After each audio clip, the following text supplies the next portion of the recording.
વસ્તી ગણતરીની પ્રક્રિયા કેન્દ્ર સરકારે શરૂ કરી દીધી છે. સેલ્ફ એન્યુમરેશન સ્વગણતરી આ પ્રક્રિયા તમે ઘરે બેઠા ઓનલાઈન કરી શકો છો.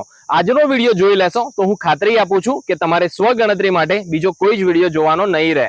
વિડીયોમાં આગળ વધીએ એના પહેલા આપણી ચેનલને સબસ્ક્રાઇબ કરી લેજો, કેમ કે તમારું એક સબસ્ક્રાઇબ મને નેક્સ્ટ વિડીયો લાવવા માટે ખૂબ જ મોટિવેટ કરે છે.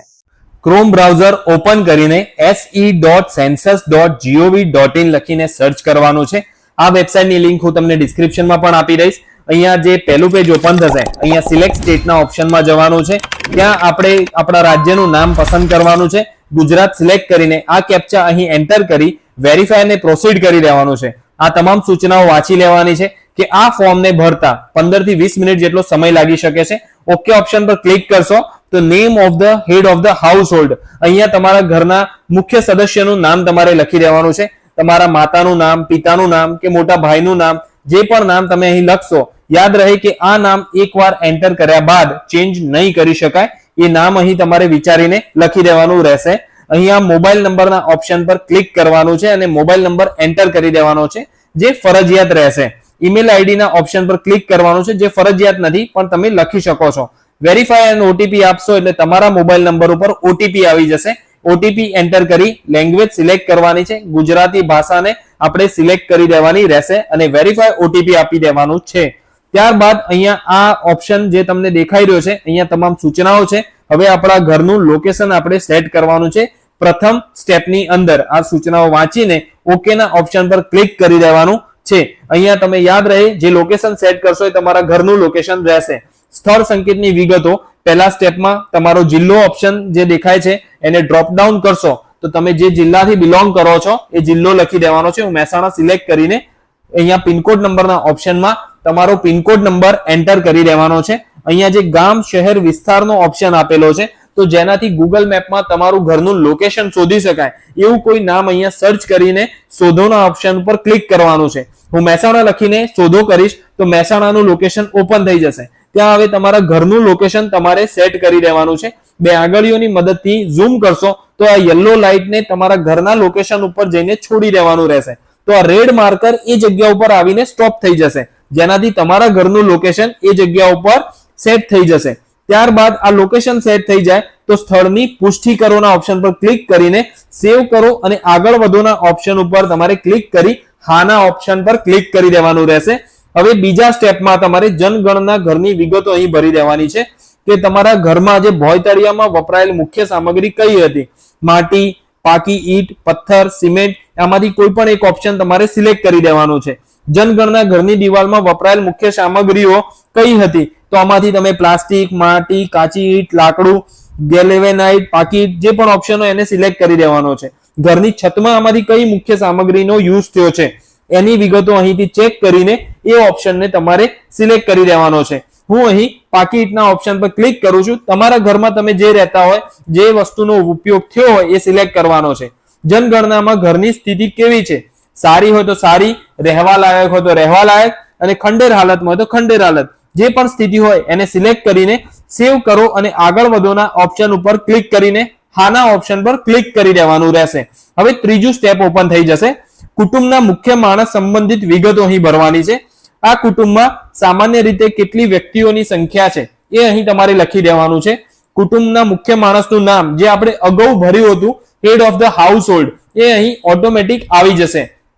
ત્યારબાદ કુટુંબના મુખ્ય માણસનું નામ પસંદ કરેલી ભાષામાં, તો જે ભાષા આપણે શરૂઆતમાં ગુજરાતી સિલેક્ટ કરી હતી, તો ગુજરાતી ભાષામાં મુખ્ય માણસનું નામ અહીં ટાઈપ કરી દેવાનું રહેશે.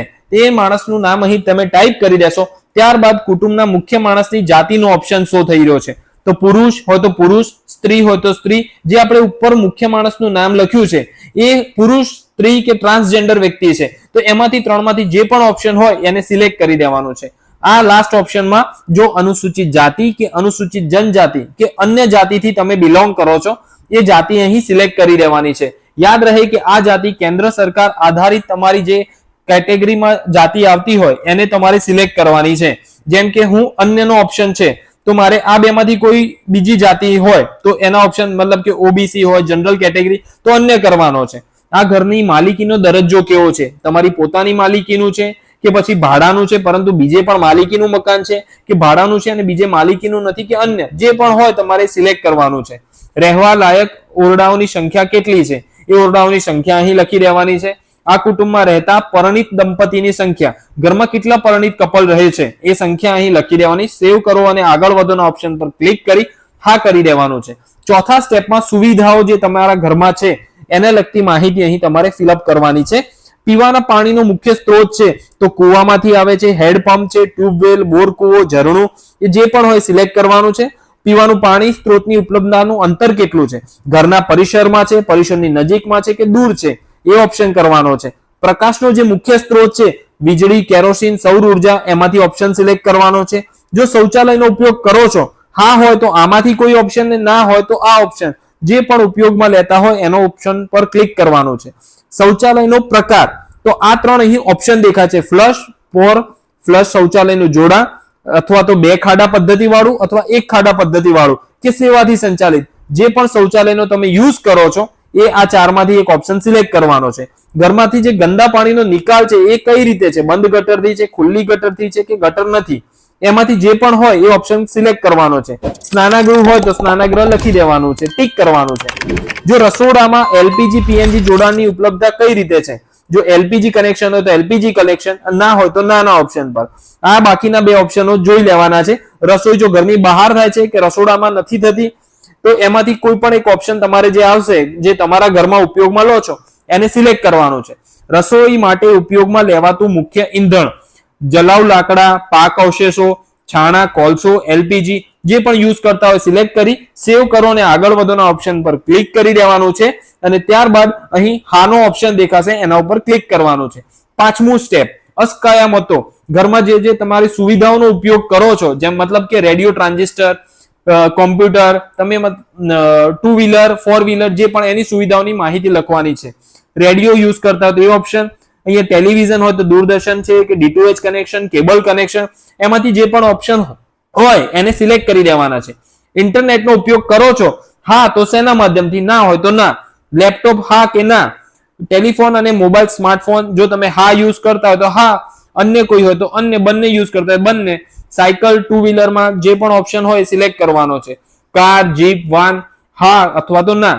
કુટુંબ દ્વારા ઉપયોગમાં તમે મુખ્યત્વે કયું ખોરાક લો છો, ચોખા, જવ, જુવાર, ઘઉં, બાજરી, મકાઈ, અન્ય કોઈ, આમાંથી જે પણ મુખ્યત્વે જે ખોરાક લેતા હોય એ ઓપ્શન પર સિલેક્ટ કરી દેવાનો છે અને સેવ કરો આગળ વધોના ઓપ્શન પર ક્લિક કરીને હા કરી દેવાનું છે. લાસ્ટ સ્ટેપ, તમારી જે પણ વિગતો તમે અત્યાર સુધીને ભરી છે એનું અવલોકન કરવાનું છે. એ તમામ વિગતો તમને અહીં શો થઈ જશે. એકવાર વેરીફાઈ કરી લેવાનું છે. જો આમાંથી કોઈ પણ વિગત તમે ભરી છે એમાં જો કોઈ ભૂલ થઈ ગઈ છે તો એને ફરીથી તમે પાછળ જવાના ઓપ્શન પર ક્લિક કરીને એ વિગતોને ફરીથી એડિટ કરી શકો છો. અંતિમ સબમિટ કરી શકો છો અહીંયા, અને જો ફેરફાર હોય તો ફેરફાર કરી પણ શકો છો. અંતિમ સબમિટ કરી દેશો ત્યારબાદ તમને એક કોડ જનરેટ થઈ જશે. અહીંયા જ્યારે તમને લાગે સંપૂર્ણ વિગતો સાચી છે પછી જ અંતિમ સબમિટ કરીને હાના ઓપ્શન પર ક્લિક કરી દેવાનો છે. આ રીતે ત્યારબાદ તમને SEID જનરેટ થઈ જશે, જે તમારા મોબાઈલમાં પણ ટેક્સ્ટ મેસેજ મારફતે તમને મળી જશે. આ ઘરમાં જ્યારે તમારે વસ્તી ગણતરી માટે આવે તો SEID એમને આપી દેવાનો રહેશે. આપ કયા શહેર કે ગામથી છો મને કોમેન્ટ કરીને જરૂરથી જણાવજો. આપણી ચેનલ ઉપર તમને આધાર કાર્ડ, પાન કાર્ડ, સરકારી યોજનાઓ વિશેની ઘણી જ ઇન્ફોર્મેટિવ માહિતી જોવા મળી જશે. આવી જ માહિતી જોતા રહેવા માટે આપણી ચેનલને સબસ્ક્રાઇબ કરી લેજો.